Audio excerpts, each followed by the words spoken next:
My name is Pamela Pinnock, and I'm representing a continuing talk on race, the actor discussion that is the longest-running community discussion on race in the country. We at Radio, do something.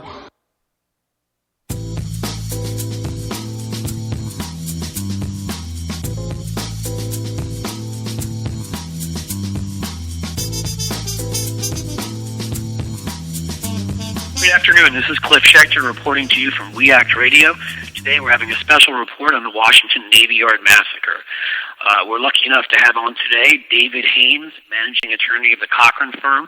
This is important because often in Washington, as our politics has failed us, we need to discuss other strategies for passing sane gun laws. Hopefully Mr. Haynes can help us today as we look at what might be available to us in the legal arena to address the gaping loopholes in our laws that allow those who suffered mental illness and have a background of crime to get their hands on weapons that commit the kinds of killings we saw at the massacre at the Navy Yard. He had gone and sought what they called, quote, serious mental help when he was in the Navy through the Veterans Administration, if I'm correct.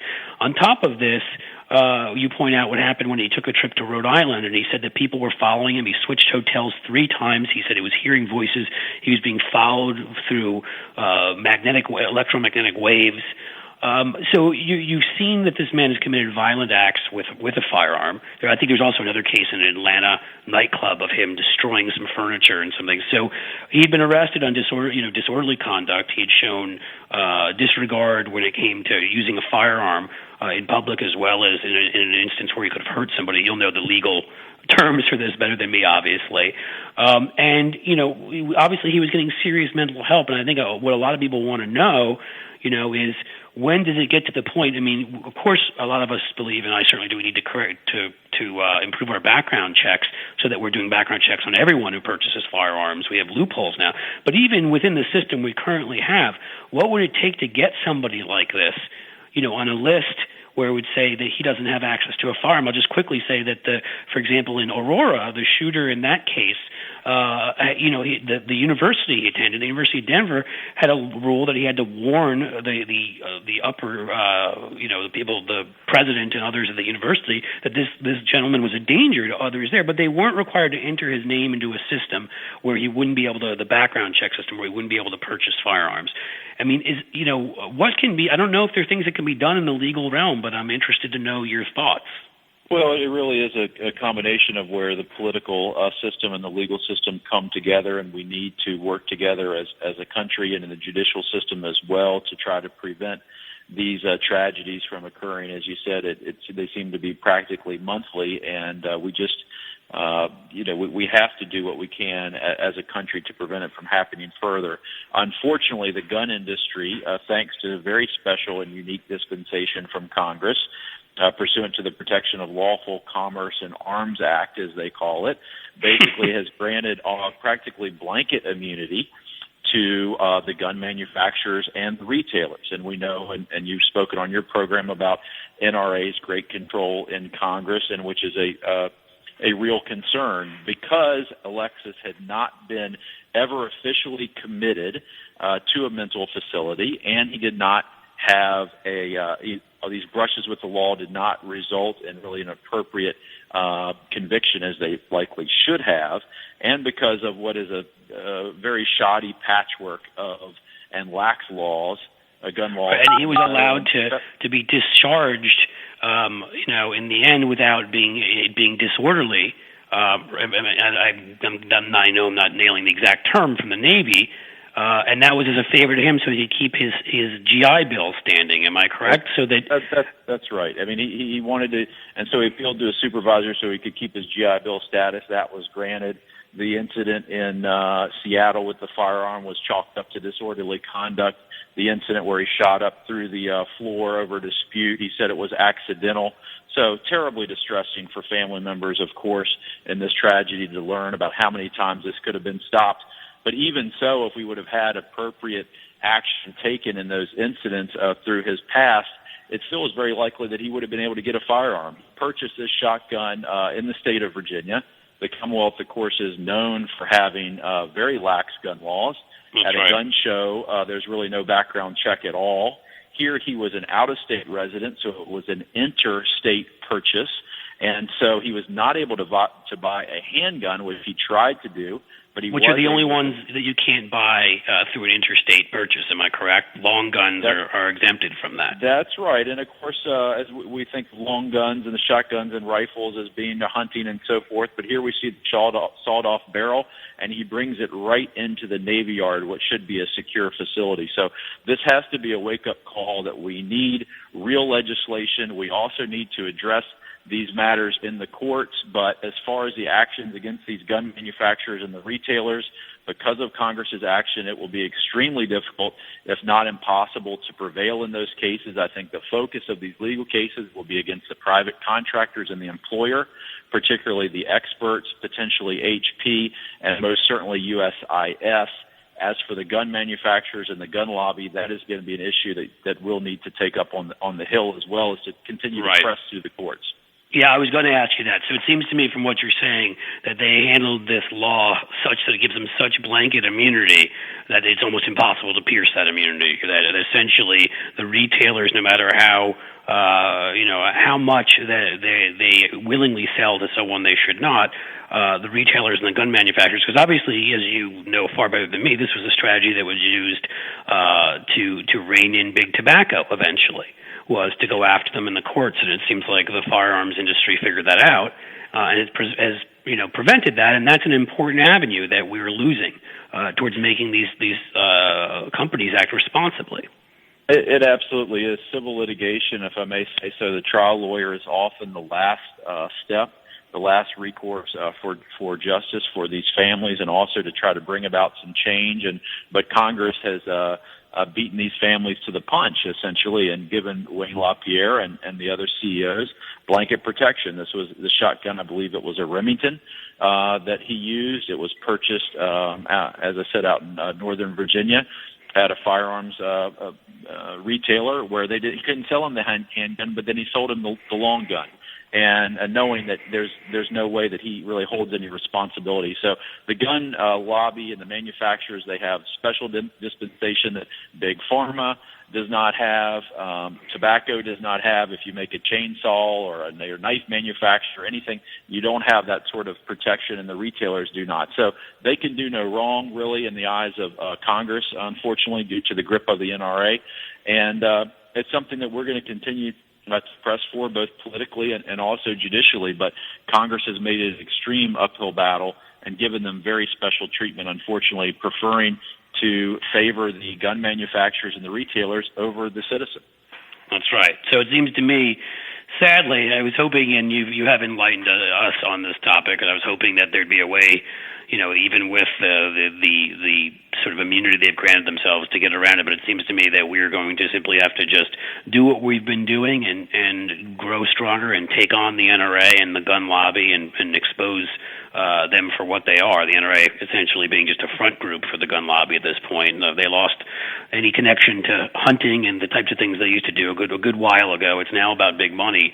And I guess, a couple of states have passed really sane laws after Newtown. I've heard that there are other states where they came close but couldn't quite do it, where they're talking about referenda, Maine and Washington State and some others. And I suppose we're just going to have to do this the way the NRA did it, state by state, and I guess really just keep pushing federally. I guess that's really the biggest answer here. Except for, as you pointed out, we can go after other negligent parties in these massacres, whether it's these companies that are lax in their background checks or lax in their security, but it seems that the gun industry has really created a nice little safety zone for themselves.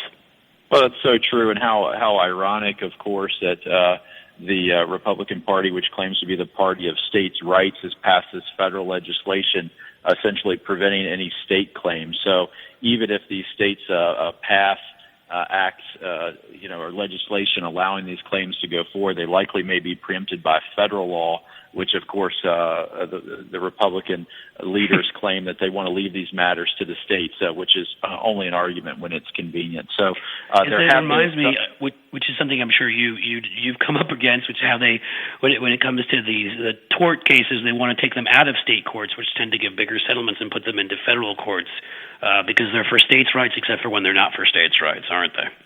Well, that's right. I mean, it's whatever suits them at the time, and we often on there are matters that should be in state court, but they can be removed to federal court where plaintiffs typically may have a more difficult time, and the PLCAA Act will basically grant immunity on a state or a federal level. There have been some exceptions that have been successful in some very narrow circumstances.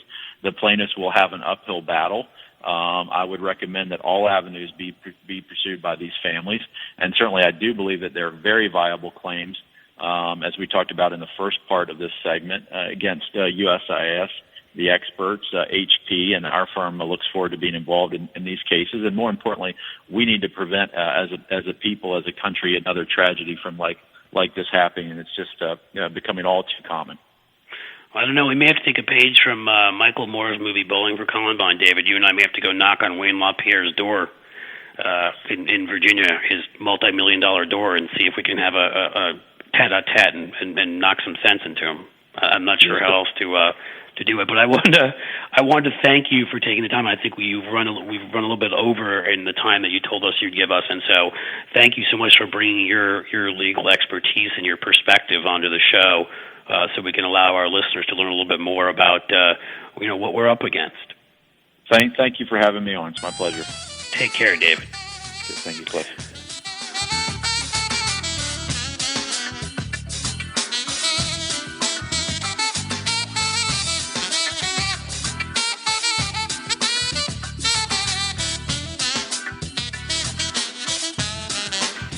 This is Cliff Schecter, and we are here on We Act Radio. We're having a special on the Navy Yard shooting in Washington, D.C.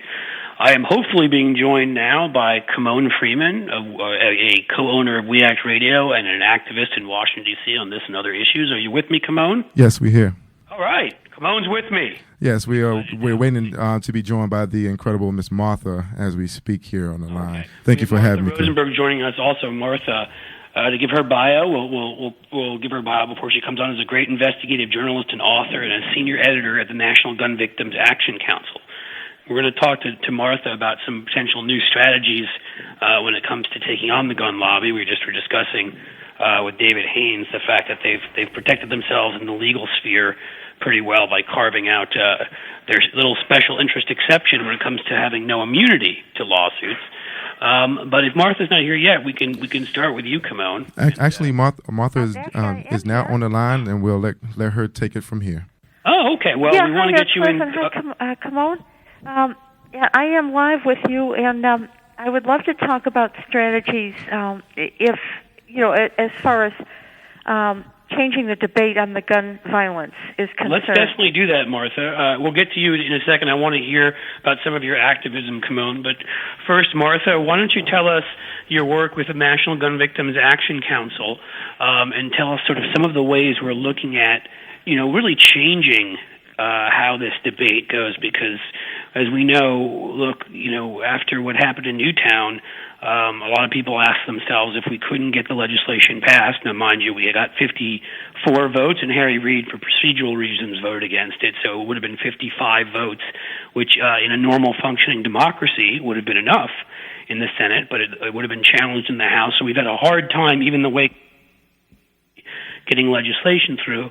So, the National Gun Victims Action Council, which I will say I've done some consulting work for to completely disclose, we should, I'd like to know what you're talking about now, Martha, what you're thinking in terms of new strategies for challenging the kind of grip that the firearms industry is at in Washington. Well, at National Gun Victims Action Council, we're located in Chicago, we kind of have given up on politicians. We really believe, as we saw in April, that it's just hopeless to pry them out of the cold, dead hands of the NRA. And what we recommend is an economic approach. We kind of draw a parallel between the gun thing and what happened with big tobacco.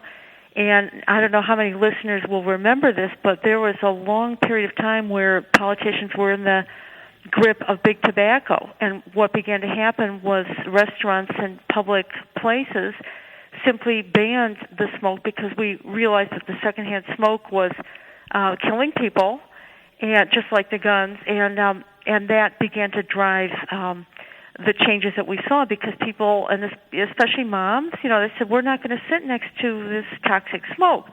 And so what we're doing with the economic action at National Gun Victims Action Council is first being shown with Starbucks, because about a year and a half ago we targeted them as a place that welcomed guns and shouldn't. And last week they your latte and guns. your assault weapon doesn't seem like the best combination to me. Well, we know from many polls that 90% of the American citizens, including gun owners, would like to see sane gun laws, which would mean that we wouldn't be living in an armed camp. And so our feeling is if we get out of the legislative arena and into an economic one, then we really have the numbers. And there's no question that we have the numbers. And many movements we've seen have come down to boycotts and economic pressure because of lawmakers who won't budge. One boycott that comes to mind was at Arizona over the immigration, and it was effective. And money talks. So we're recommending the economic approaches. So this isn't, let me say quickly, this kind of has a long and storied tradition. When you think of these boycotts, and in a manner speaking, the sort of using an economic lever, I would call it. You think of Gandhi, you think of obviously Martin Luther King and boycotts to get civil rights, and you pointed out Arizona with the immigration law. More recently, certain gay rights groups have boycotted companies that have been virulently anti-gay, and these actions have tended to work, haven't they? They're very effective, and again, it gets us out of the legislative thing, which has been a quagmire. We can't. I always say that if shooting one of their own, which was Gabby Giffords, wasn't enough to wake up politicians to the danger, nothing is. Newtown would be almost after the fact if their own politician wouldn't wake them up. And so by going into the economic sphere, we've just changed the whole dialogue. And certainly with Starbucks, which is everywhere, that is a cultural shift. And nobody who's going into the Starbucks wants to sit next to a carrier. Yeah, I'm sorry, I didn't mean to interrupt, but I want to make sure people who don't know. If you guys, the National Gun Victims Action Council, if I'm correct, in about February of 2012, started this boycott against Starbucks because Starbucks allows you, or did allow you, and encouraged, in a manner of speaking, people in states where you're allowed to open carry firearms to carry them into Starbucks. Other different companies, I can think of Disney, I can think of, if you want to make a direct comparison, Peet's Coffee and Tea, said we don't want guns in our stores. And so this was begun by NGVAC, and then eventually some other organizations joined, including the Brady Campaign and others. And just about a week or two ago, Howard Schultz, the CEO of Starbucks, they didn't go as far as I think they should have gone, and they didn't say we are now going to say no guns whatsoever, but they did say guns are no longer welcome. We'll serve people if they do happen to bring them in, but we want you to know that the guns are no longer welcome in our stores, and we would rather that you keep them out. And that was a big move for them, and I have to believe, tell me if I'm wrong or what you think, but I have to believe that this economic boycott had something to do with that. Well, I believe it did. What's happened with Starbucks is it has snowballed since we envisioned it a year and a half ago, and we partner with the Episcopal Peace Fellowship and the Fellowship of Reconciliation, which are two religious groups, and they very much were with us on the Starbucks boycott, and we had 10,000 people boycotting, which sounds like a lot, but when you think that there's probably 10,000 Starbucks, maybe it's not a lot. But what happened that forced their hand is that the gun extremists, for reasons that you can only just wonder, chose to make a demonstration of Starbucks appreciation at the Newtown Starbucks where all the deaths occurred with their big aggressive bully weapons. And that was the last straw for Starbucks, who already knew about our boycott and the religious groups. And they said, you're not making us, we're not on your side. And we're hoping that corporations will begin to see you can't be neutral. You have to choose. Just like with smoking.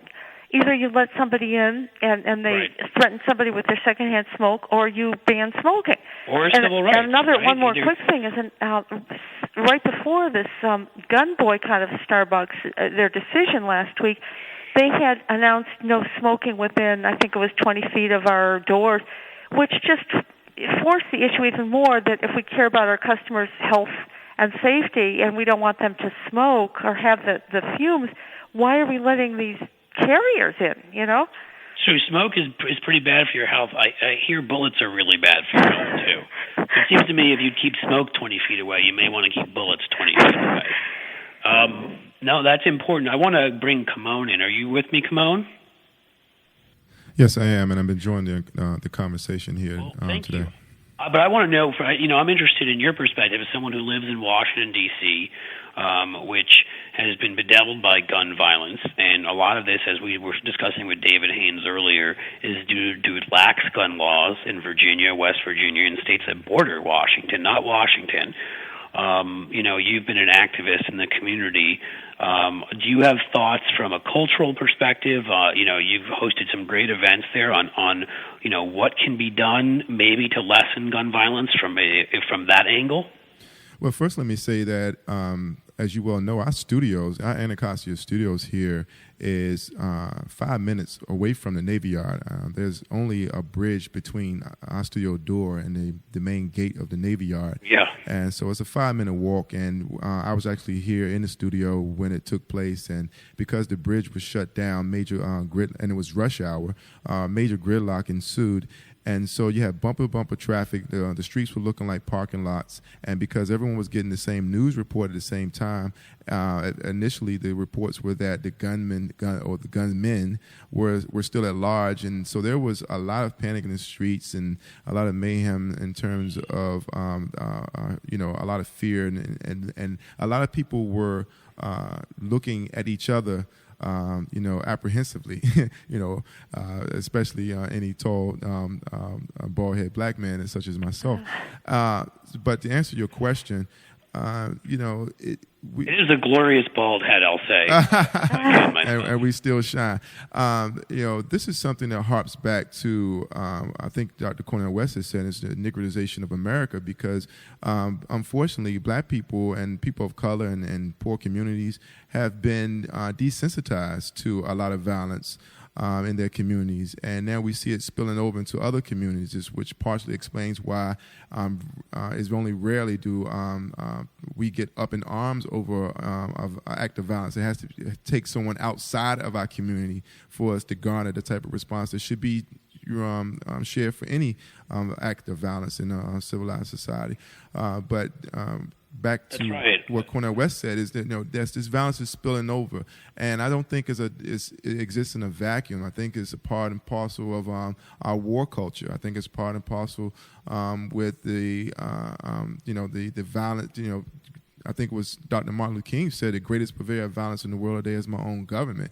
And so if you want to talk about trickle down, that is one thing that does trickle down. The trickle down effects doesn't work for economics, but it definitely works with violence. Well, sure, if you give people, obviously, if your perspective is that violence is the answer, it stands to reason that those who are lower down and not involved in government, but on everyday grassroots on the street may have the same reaction, that violence is the answer too. And in the laws we pass, like Stand Your Ground and others, in a manner of speaking, we encourage that, which is you have no responsibility to run away. Mm-hmm. You should solve this by violence.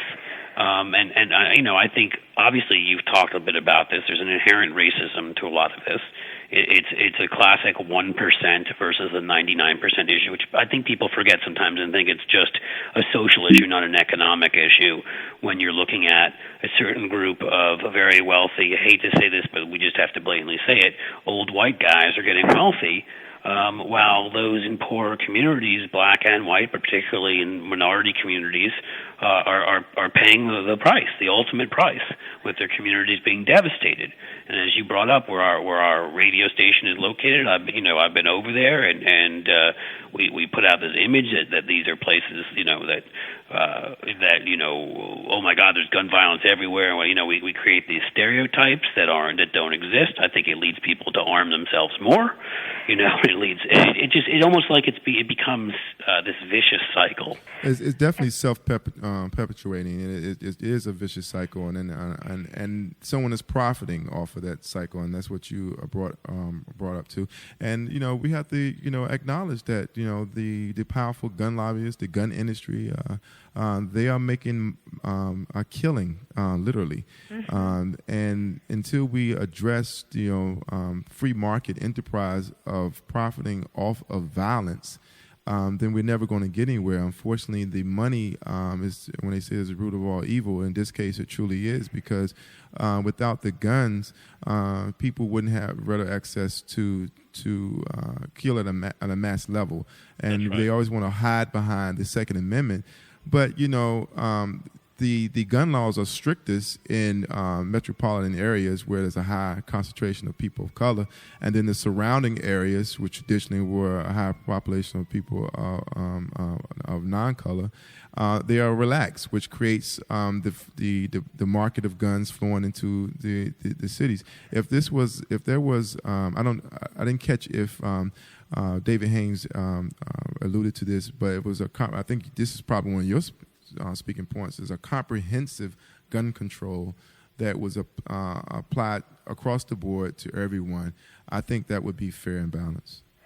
Well, and as you say, the cities, because I'm here in Chicago, they're fed by this crime gun market, which now here in Chicago, they come from the suburban, they come from Indiana, which would be kind of like Virginia is to Washington, D.C.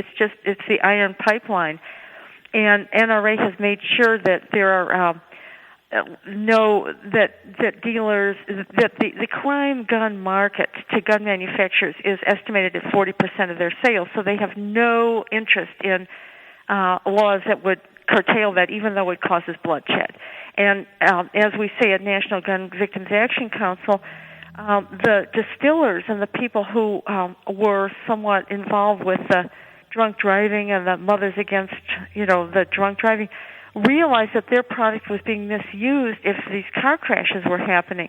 But the gun manufacturers do not have any concern or even acknowledgement that their products are being misused in the criminal market and causing the bloodshed here in these cities. Right, and you bring up a great case and we'll wind down because I know we're running a little bit late here, but we've had such great conversations. But you bring up a fantastic case because since the efforts really started with MAD and other groups in the late 70s, drunk driving has plummeted, and it has occurred because it was looked at as a public health problem. It was looked at that if you raise the age of drinking, if you enforce the speed limits better, if you had checkpoints on the highway, if you had bartenders who were held liable for serving people who clearly shouldn't be drinking anymore, and on, that if because as you always attack public health problems from a number of directions, and you used solid research and solid, to ground your studies, and these, and we've seen the effects. The same thing can happen with gun violence. Again, we're just up against a well-funded and frankly amoral opponent in the National Rifle Association. That there's no price in blood is too much for them to get, I guess, that next big beach house. And I can say it cynically like that, but that's just the simple truth of it, which is their money to them is more important than the rest of our lives. Let's just sort of say what it is. Well, you're absolutely right, Cliff, and it's well put. Yeah, well, thank you. So I think we're going to have to do this, and I think we're going to have to do this together. And I'm heartened when we talk to great lawyers like David Haynes, who wants to do this. We talk to people involved in great gun organizations like yourself, Martha, and you, and great activists like Kymone, and also entrepreneurs, who's a co-owner of We Act Radio with me. And you're both talking about things and understanding. You're both quoting. We're all talking about Martin Luther King. We're understanding that economics has to play a key role in this because economics is what's driving it.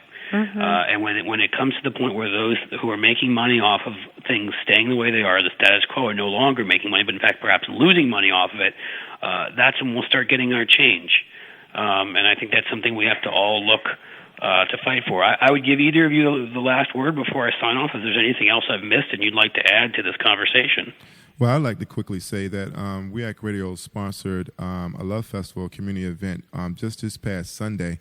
And while we were setting up in the parking lot of the big chair, actually the biggest chair in North America, by the way, and we was cleaning up the parking lot, it came to our attention that we was actually sweeping up several shell casings. And the children was like asking me, what was this?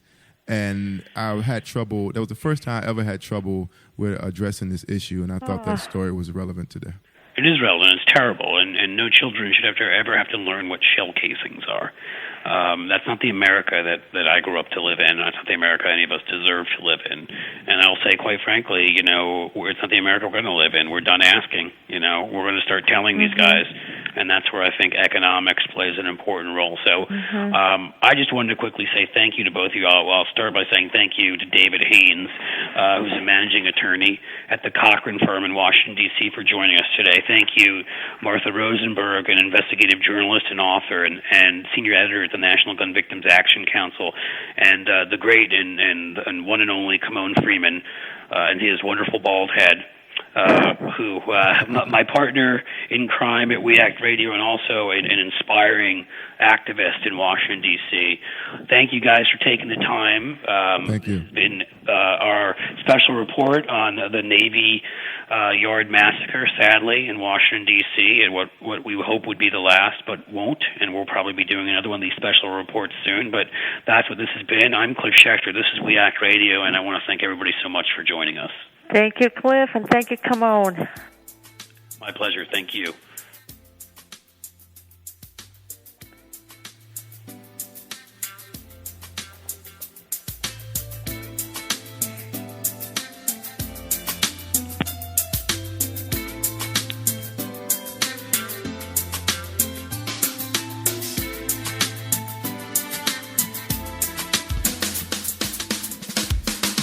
You're listening to We Act Radio, WPWC 1480 AM. Visit us online at weactradio.com.